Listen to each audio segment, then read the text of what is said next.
Tak do každého zápasu sme nastupovali s tým, že určite chceme vyhrať, no ale nevyšlo nám to podľa našich predstav. Bolo to hlavne tým, že sme tu dosť mladý tým a nemáme na to roky a nemáme tie skúsenosti, ktoré môžeme akože využiť na ihrisku a myslím si, že bolo to hlavne tým a taktiež psychikou, že sme nezvládali všetky tie zápasy tak, ako sme mali.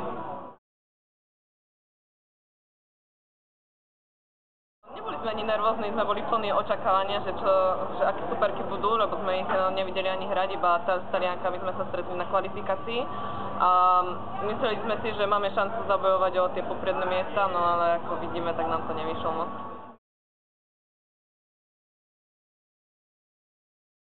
Nastupovala som s Ľudskou Košturiakovou, ktorá hrá v Tigers Praha a myslím si, že sme podali dobrý výkon, aj mne sa osobne dobre hralo. Ako každý zápas mi nevyšiel tak, ako som myslela a ako som čakala, ale hodnotím to celkom dobre. Tak veľa chýb sme robili v obrannej činnosti, góly sme aj dávali, len veľa chýb sme po vlastných chybách sme dostávali góly a to sa nám nemôže stávať.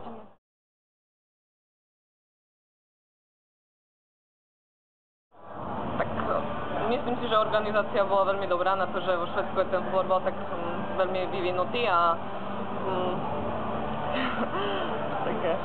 tak prekvapilo ma nie tak moc nič.